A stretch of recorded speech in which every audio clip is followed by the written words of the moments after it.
There's a violence in caring what they think. A slow, silent violence that doesn't leave bruises you can see, but leaves you hollow, carved out, a shell of something that used to breathe fire. You wake up one day and realize you've been dying by degrees, offering pieces of your soul to people who didn't even know they were sacred. And the worst part? You did it willingly. You held out your heart like a beggar holds out a cup, hoping for scraps of validation from people who were never meant to feed you. The ancient world had a word for the kind of power that doesn't need witnesses. The kind of strength that doesn't announce itself. The kind of freedom that exists in the space between your thoughts and the world's noise.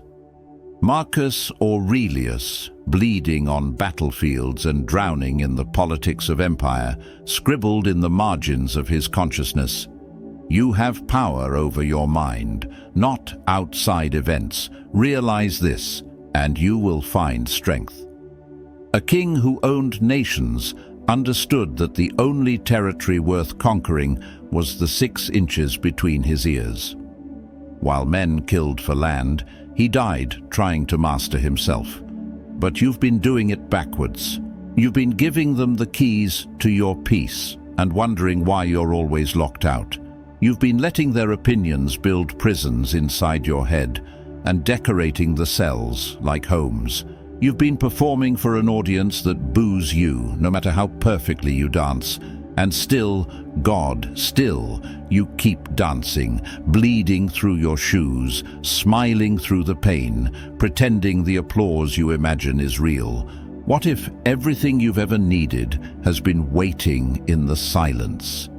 What if the answers you've been begging others to give you have been whispering inside you all along, but you couldn't hear them over the roar of your need to be understood? What if focusing 200% on yourself isn't selfish, it's survival? What if staying silent isn't weakness, it's the ultimate act of rebellion in a world that demands you explain, defend, justify, shrink, perform, repeat, until you forget there was ever an original version of you? This moment right here is a threshold. On one side is the life you've been living, the exhausting performance, the endless explanations, the slow death of being misunderstood. On the other side is something raw and wild and entirely yours. But crossing over requires you to do something terrifying. You have to close your mouth, turn inward, let them think whatever they want while you become who you were always meant to be. I need you to type this in the comments like you're carving it into stone. I am no longer available for rent in other people's minds. Let that sentence mean something. Now hit that like button, like you're casting a vote for yourself. Share this truth with someone who's forgotten their name. Subscribe to this channel because you're done wandering, and don't you dare skip ahead. Every word that follows is a breadcrumb back to yourself. Miss one, and you might stay lost. The way home is through silence. Let's walk it together. Number 1. The weight you've been carrying isn't yours. You're not heavy. The lies are heavy. The expectations that never fit your bones are heavy. The dreams that died in someone else's chest, but somehow ended up buried in yours. Those are heavy. You've been mistaking their baggage for your body, their trauma for your truth, their fear for your future. And now you're buckling under the weight of things that were never yours to hold. Epictetus knew chains, real ones, iron biting into skin, ownership of flesh, the kind of slavery that breaks most men before breakfast. Yet he looked at his captors and understood something that would make him freer than any of them. We suffer not from the events in our lives, but from our judgment about them. A slave teaching philosophy to senators. A man in chains explaining freedom to men with keys. Because he understood that the cruelest shackles are invisible. They're the voices in your head that sound like your mother's disappointment, your father's unfulfilled ambitions, your friend's jealousy disguised as concern. Right now you're walking around with a museum of pain that doesn't belong to you. Your grandmother's bitterness about love, your father's fear of risk, your mother's need to be small to be safe. Every "be careful," every "don't try too hard," every "who do you think you are" has been building a cage inside you, brick by brick, until you can barely move without hitting a wall you didn't build. And the sickest part, you've been defending these walls, calling them protection, calling them wisdom, calling them love. But walls built from other people's fears don't protect you, they imprison you. They keep you from the very life you're dying to live. When you focus 200% on yourself, you start excavating, digging through the layers of not you to find the you that's been buried alive. It's violent work, it's messy. You'll pull out pieces that look like you but feel wrong, beliefs you thought were bones but turn out to be splinters. And yes, it hurts. God, it hurts. But so does carrying the dead.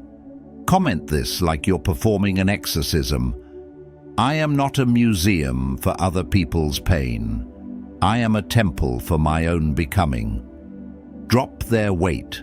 Pick up your wings. Number 2, your attention is your most sacred resource. Your attention is blood. You only have so much of it before you die, and you've been hemorrhaging it everywhere except into yourself. You've been feeding vampires and starving the divine. Every scroll through their lives is a sip from your own. Every argument you replay in your head is a withdrawal from the bank of your becoming. Every moment spent wondering what they think is a moment you're not building what you know. Seneca watched Rome burn through lives like kindling.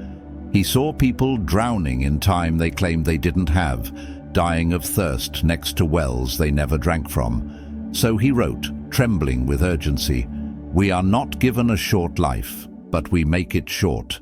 We are not ill-supplied, but wasteful of it."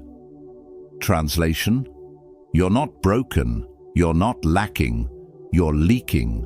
Your attention is pouring out through cracks you keep making, and you're dying of emptiness while surrounded by everything you need. Imagine your attention as lightning, pure electricity, the power to illuminate, to ignite, to transform. Now watch what you've been doing with it. You've been using lightning to light candles in strangers' windows, while your own house sits in darkness. You've been spending nuclear energy on people who give you pocket change in return. You've been aiming the weapon that could reshape your entire world at targets that don't matter, will never matter, couldn't matter if they tried. Every time you reach for that phone to see if they responded, that's lightning wasted.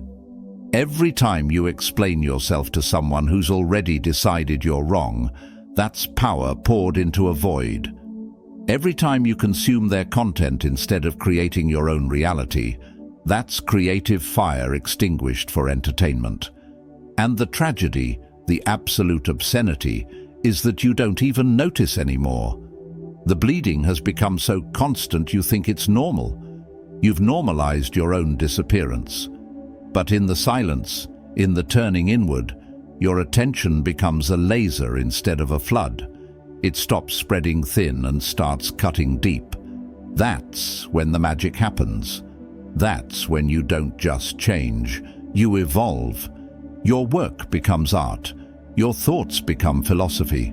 Your life becomes the kind of story that makes people ask, "How did you do it?" When the real question is, "How did I ever do anything else?" The Stoics understood this in their marrow. They practiced what they called turning inward, not as escape, but as return. Return to the source, return to the power, return to the only consciousness that was ever truly yours to command. Write this in the comments like you're swearing an oath. Every drop of my attention is a vote for my future. I choose myself. Stop watering dead gardens. Stop feeding ghosts. Your attention is lightning. Act like it. Number 3. Silence is the language of power. There's a reason predators don't announce their presence. A reason storms don't apologize before they arrive. A reason the ocean doesn't explain its depth to ships that sail across its surface. Power doesn't need a microphone. Greatness doesn't require a press release. And you, the real you, the dangerous you, the you that could set the world on fire, doesn't need to defend itself to people who are afraid of heat. But you've been talking. God, you've been talking so much. Explaining your dreams to people who are terrified of their own. Justifying your growth to people who are committed to staying small. Defending your peace to people who profit from your chaos. And every word, every explanation, every defense has been a confession that you're still asking for permission to exist at the frequency you were born to occupy.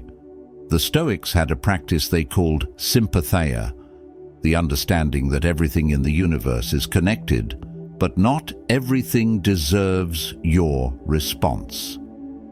Zeno of Citium, the founder of Stoicism, once said, "We have 2 ears and 1 mouth, so we should listen more than we say." But he wasn't talking about listening to them. He was talking about listening to the universe moving through you, the truth vibrating in your bones, the destiny that doesn't need to be discussed, only lived. Silence is not the absence of power. Silence is power in its purest form, undiluted by the need to be understood by people who are committed to misunderstanding you. When you stop explaining, you stop giving them ammunition. When you stop defending, you stop making yourself a target. When you stop justifying your existence, you stop pretending it's up for debate. Watch what happens when you go quiet. When you stop posting every victory, every setback, every feeling. When you disappear from the places that keep you small and reappear in the work that makes you legendary. They'll panic. They'll create stories about you to fill the void where your explanations used to be. Let them. Their fiction about you is not your responsibility. Your truth is. There's a violence in staying silent that's more devastating than any argument you could win. Because silence says, "I don't need you to understand. I don't need your approval. I don't need your validation. I am complete without your commentary."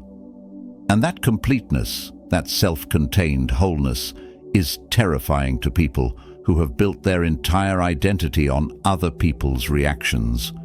The wolf doesn't explain why it hunts alone. The mountain doesn't justify its height. The storm doesn't apologize for its rage. And you don't owe anyone access to your transformation. Let them wonder. Let them speculate. Let them create mythologies about the person you're becoming while you're busy actually becoming that person. Drop this in the comments like it's a war cry. My silence is not weakness.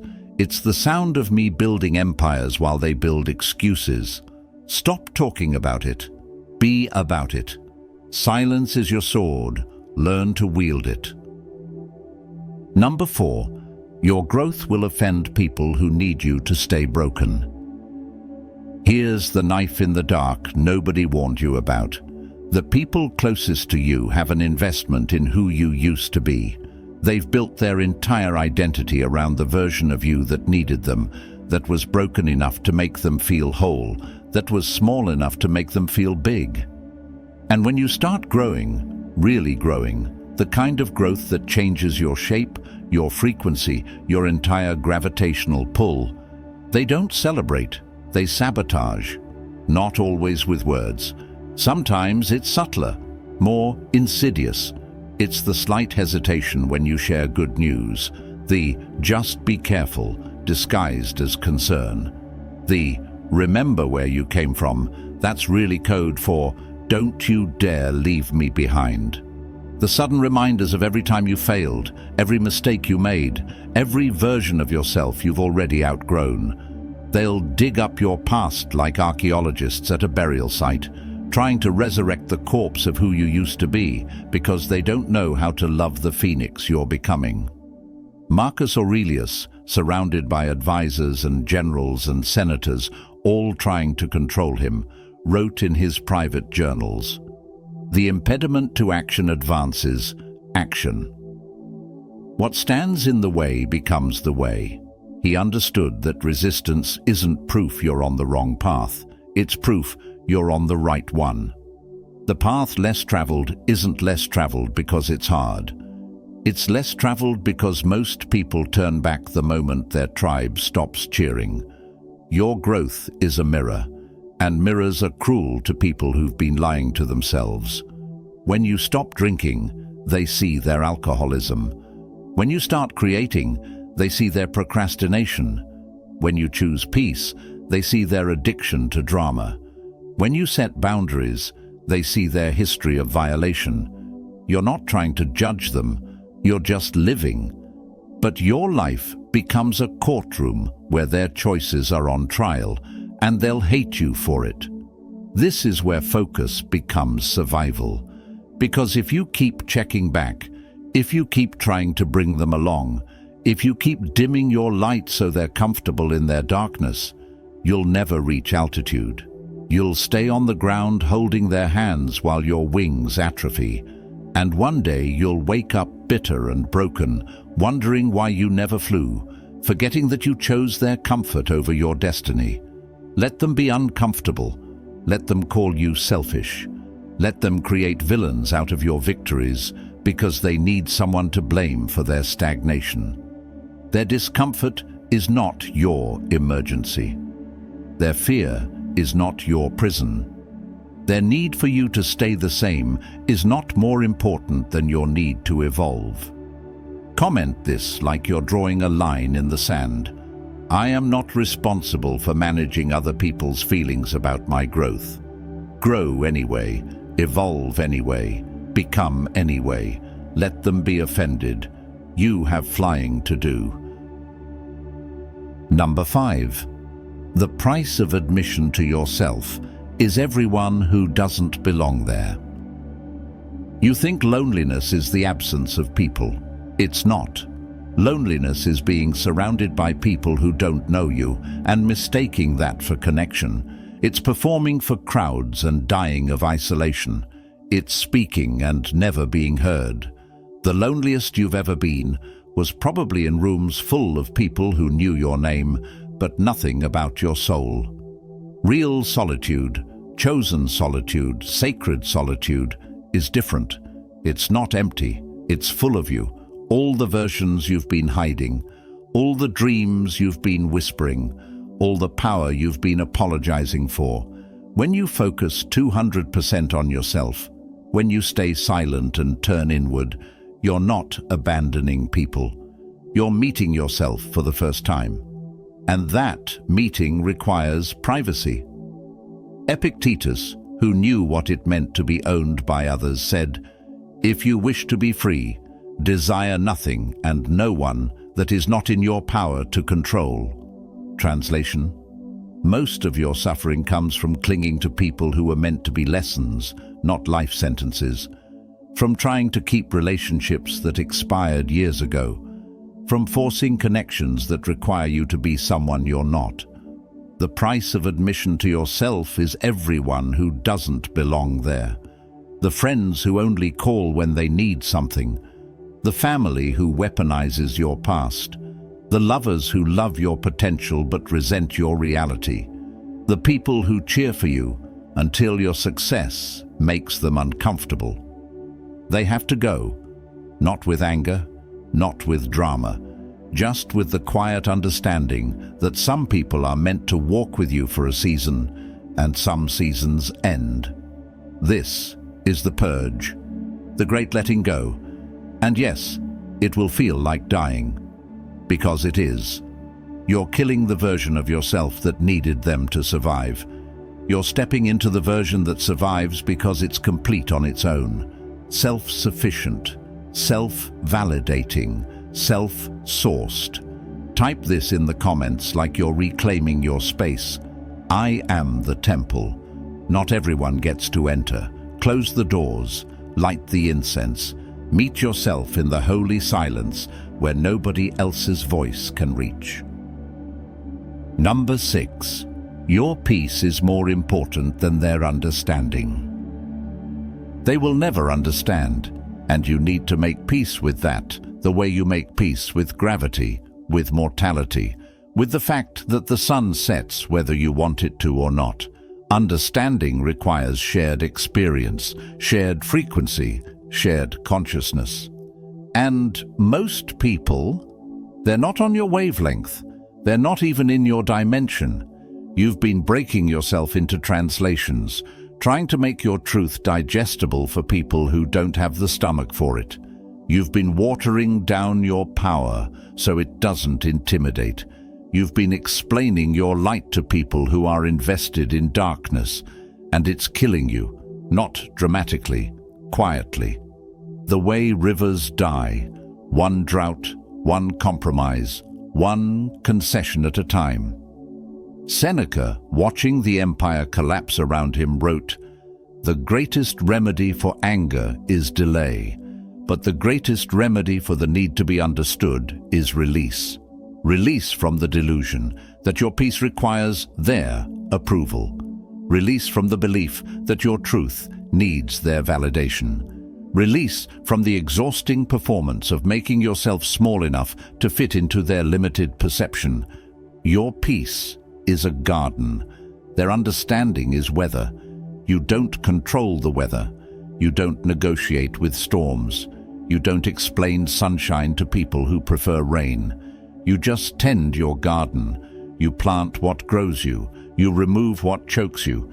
You create an ecosystem that thrives regardless of what's happening outside the gates. This is the ultimate focus. The decision to prioritize your internal climate over their external chaos. To choose your serenity over their confusion. To let them be wrong about you while you're busy being right about yourself. The Stoics called this apatheia, not the absence of feeling, but the presence of such profound peace that external events can't disturb it. Every moment you spend trying to make them understand is a moment you're not spending deepening your own understanding. Every explanation is an abandonment of self. Every justification is a betrayal of your peace.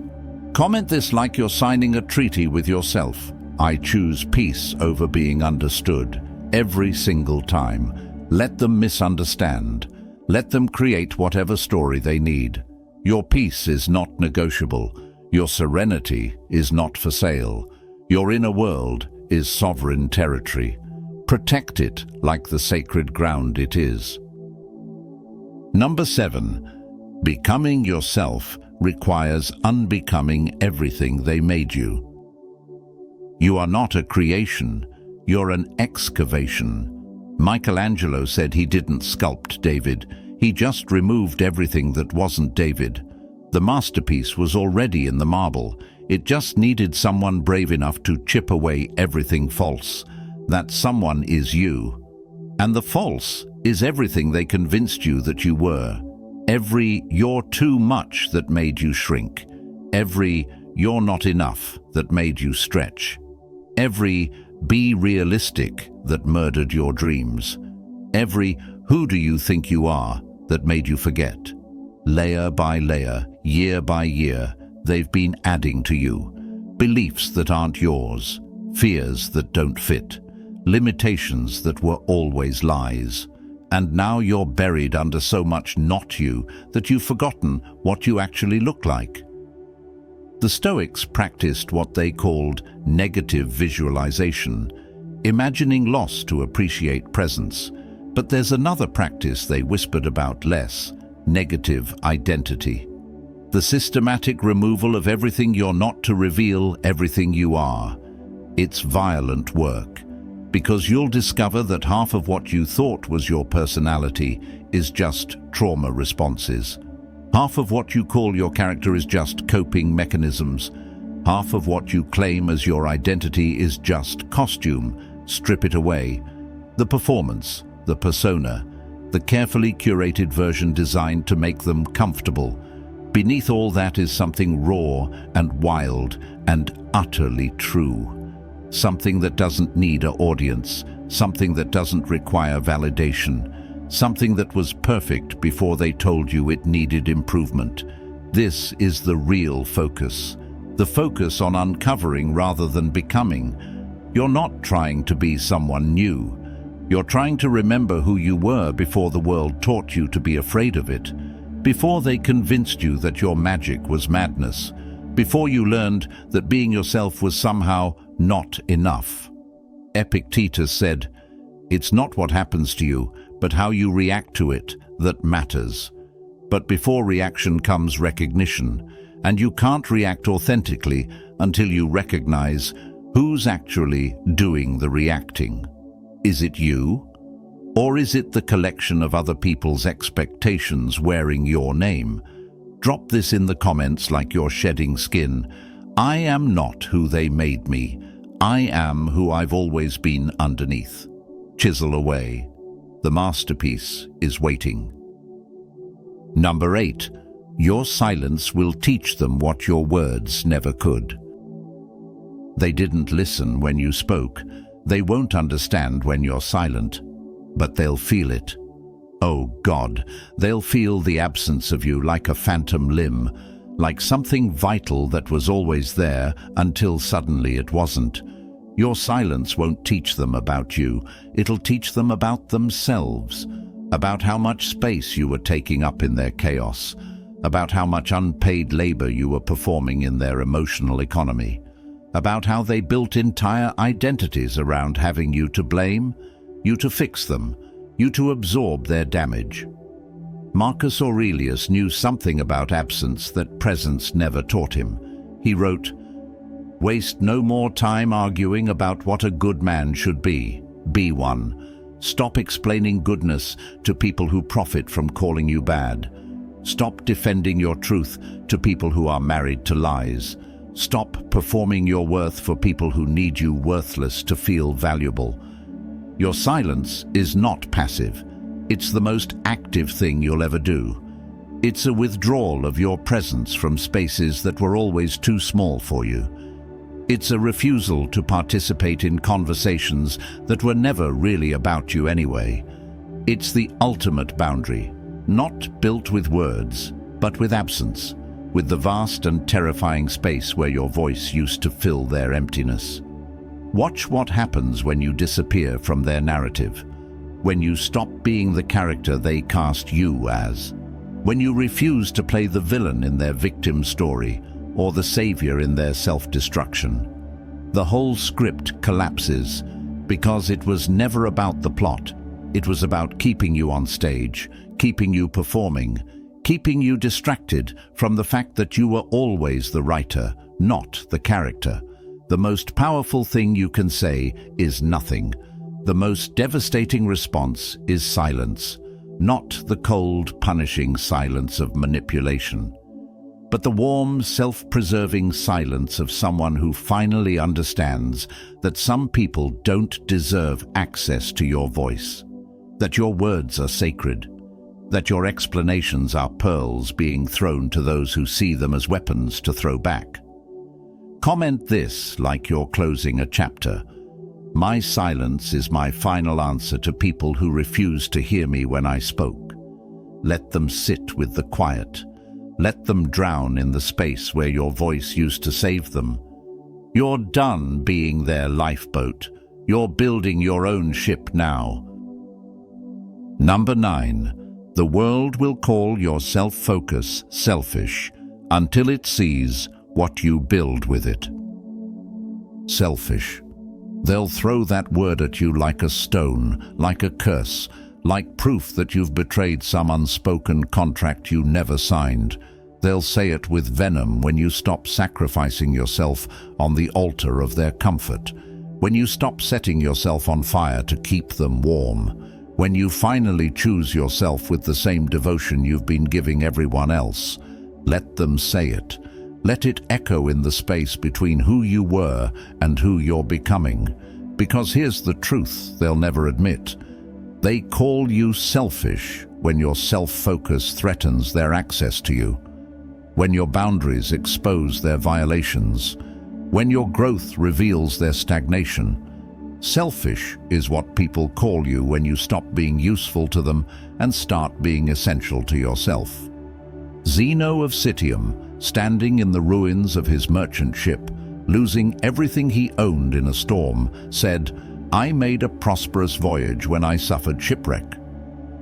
He understood that sometimes you have to lose everything the world gave you to find everything you already had. Sometimes selfishness isn't the disease, it's the cure for a sickness you didn't know you had. The sickness of believing that your worth is measured by how much you give away until there's nothing left. Focus 200% on yourself and watch the alchemy happen. The relationships that were draining you suddenly drain themselves away. The opportunities that were dimming your light suddenly seek brighter stages. The version of you that was performing for approval suddenly dies, and something magnificent rises from those ashes. Something that doesn't need their validation because it's validated by its own existence. They'll call you selfish until you build something so undeniable they have to call you successful. Until your peace is so profound, they have to call you powerful. Until your focus creates results so extraordinary, they have to call you exceptional. And even then, some will still whisper selfish because your self-sufficiency is a mirror they can't bear to look into. The Stoics knew this. They called it living in accordance with nature, not the nature outside, but the nature within, your true nature, the one that knows its worth without consensus, the one that chooses itself without apology. Type this in the comments like you're planting a flag. Call me selfish. I call it survival. I call it sacred. I call it finally choosing me. Build your empire while they build their judgments. Time will tell which one lasts. Number 10. You are not lost. You are becoming found.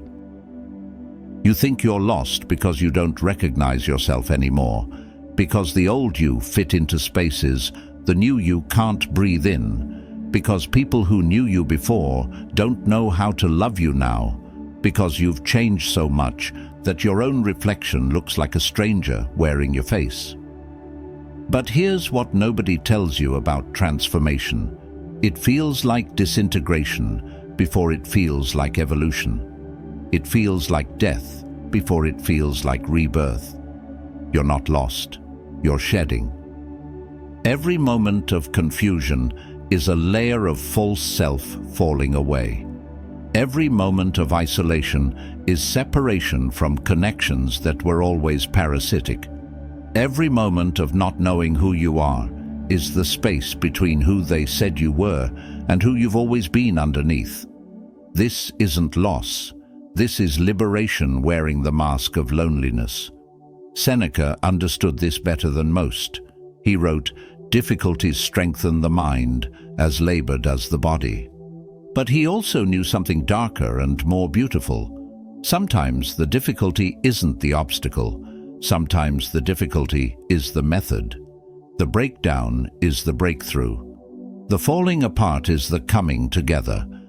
You have to destroy the false foundation before you can build on truth. Right now, you're in the chrysalis, that dark, dissolved space where the caterpillar dies and the butterfly hasn't formed yet, where you're neither what you were nor what you're becoming, just raw potential, pure possibility, absolute terror mixed with absolute faith. This is the space where most people turn back, where they grab onto the familiar pain because at least they know its shape, where they choose the comfortable cage over the terrifying freedom. But you're not most people.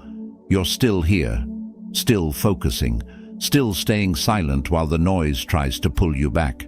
still becoming despite every voice, internal and external, that's screaming at you to return to what was safe, what was small, what was slowly killing you while you called it life.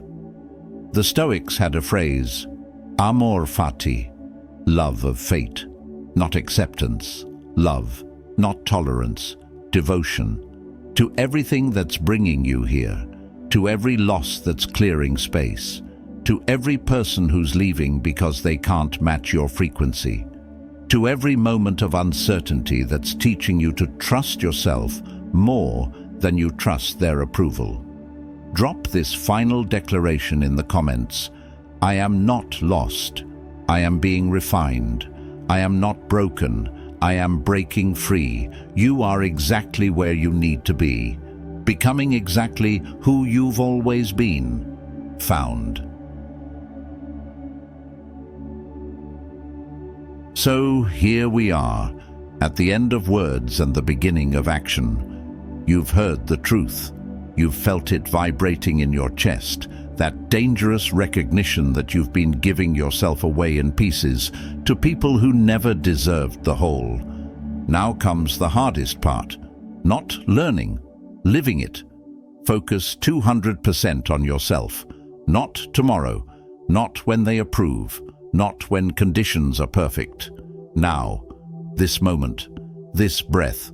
Pull every scattered piece of your attention, your energy, your divine power back from the world and pour it into the only vessel that was ever meant to hold it. You. Stay silent.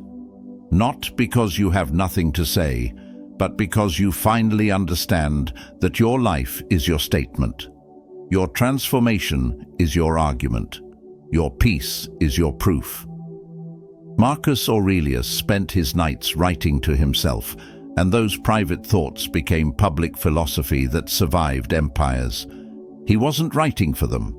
He was writing for himself. And that self-focus changed the world.